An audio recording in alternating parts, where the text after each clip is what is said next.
Hi guys! O, diba? Ito napaka-casual natin ngayon, pero ang hindi casual, ang mga corona na napanalunan ng ating bagong Binibining Pilipinas International at Binibining Pilipinas Globe, of course.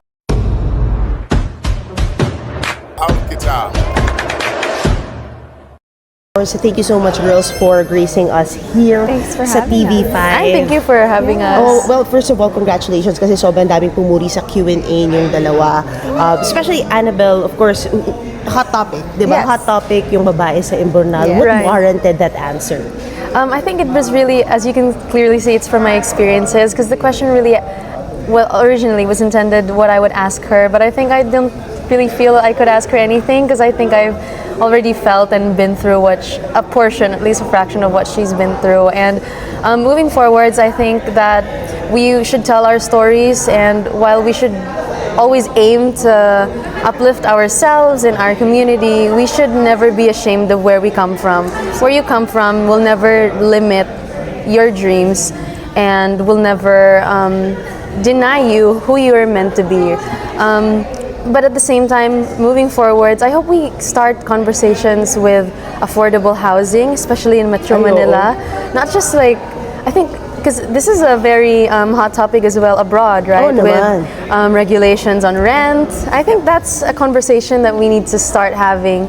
But moreover, while there will always be poverty, we can control the depths of poverty. You know what I mean? Like we can control the depths to which we allow people to sink so low. We really need to tap into our bayanihan spirit, and we really need to think and start more accessible, sustainable programs that will uplift, especially children that living in poverty, because it's not like they can get work, right? And as a minor who was entrenched in poverty, it was so hard to get by because I couldn't be employed myself. You know, I remember that October you'll be already competing. Mauuna siya sa inyong dalawa. Yes. Will that kind of grit and messaging be framed in your fight this come for the crown? For sure.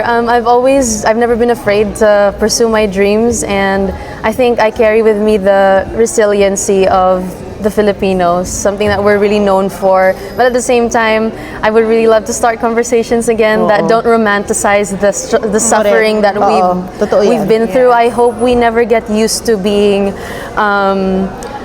I hope we never get used to being settling for less. I think we deserve more. The Filipino people deserve more, and it's within our rights to demand more. Oh, wow. And of course, 1.5 years to go. Oh Yes. my gosh. And everyone's just so happy that parang feeling nga nila, no, yung crowns are where they're supposed to be. Indeed, I agree. Oo. Ano, I right? agree.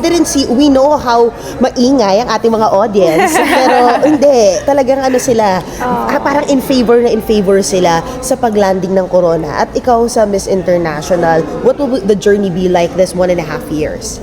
Well, I'm a planner through and through, so I am not planning on taking a break anytime soon. Wow. Like 1.5 years. Honestly, like that's the perfect amount of time for me. Everything that I go into, I want to have like as much time as possible. So ideally, I would have wanted at least a year to plan. So the extra 6 months just gives me more time to like actually roam around before I start getting into the nitty-gritty. I think that's something I really want to do, is kind of learn more about my identity as a Filipina, how I want to present myself, because that's something that's so important to me, is really displaying the qualities and values that we have as Filipinos. How has your fight been from your previous pageants now? Hindi fight, no? Pasensya, parang boxing naman yung sinasabi ko. No, but I mean this journey. How was it different from the past that you joined?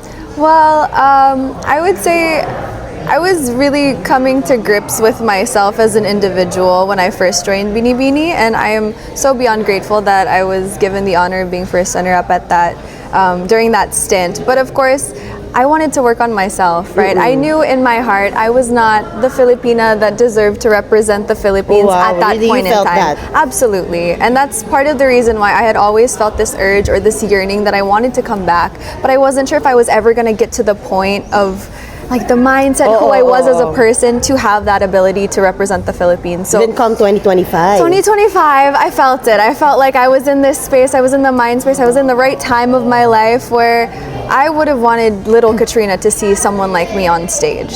And that was like the turning point for me. It was like, okay, even if people have opinions that Yeah. this isn't for me, I still wanted to go after it. No, but like it's perfect, right? Seeing you two, it's just, parang completing the puzzle of what Binibining Pilipinas, the outlook for, sending worthy Filipinas to the world, di ba? Thank Sa you. international. Thank you. Di ba parang ganun talaga? Pero ito light take naman because I've been asking the beauty queens. Because before, di ba parang meron tayong sinasabi na yung mga spray, yung mga hairspray daw nilalagay sa legs para walang parang preparation. I've never para wala tried raw that. Never done cellulite. Is that for No, no. chafing ba? I don't know, parang wala kang cellulite. I swear. Pero kayo Really? ba?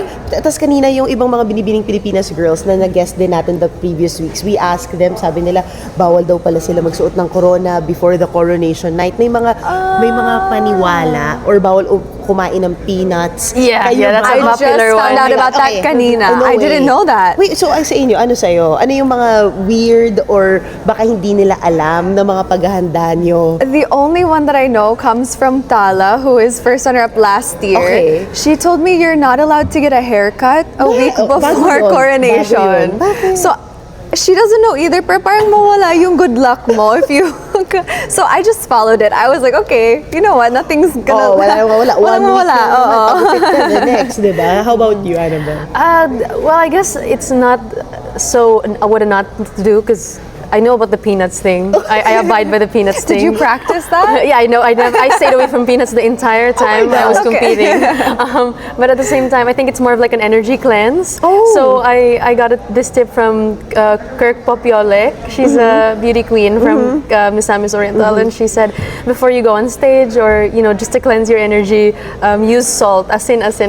So Sinan mo sa isa ka nag-asin. so I had a really great shower before the coronation night, and Pwede yun, pwede I naman I Epsom used a salt. salt scrub. Yeah, In the shower? in the shower, yeah, like a very thorough salt scrub just to cleanse the Really? energy.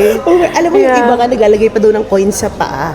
For yeah, what as in dinidikit the- daw yeah. sa sapatos for good luck, sabi good ng luck. lola nila. That's why I was like, whoa, maybe you guys could share. That was like interesting once. I hope natuwa yung ating mga viewers tungkol dyan. But anyway, thank you so much, ladies. Congratulations. Yes, Christina, yes. Thank you for Annabelle. Hopefully, you guys will pray for us. We will. Please support her on her journey and us as well. And BPCI. 2026, yeah. Pero mauna si Annabelle. Yes. Mga September, mararamdaman nyo na kami. Yeah. Di ba ang ating mga send-off? Pero pumunta tayo sa Araneta City kasi sa Araneta City, makikita natin ang mga beauty queens doon dahil lagi sila sa mga important events and milestones ng Araneta City. Nandun po sila. Yes, so see you around in Araneta City. See ya! Naku, favorite ko isang kapihan sa 6th floor. Oo, kayo ba? Saan kayo tumatambay doon?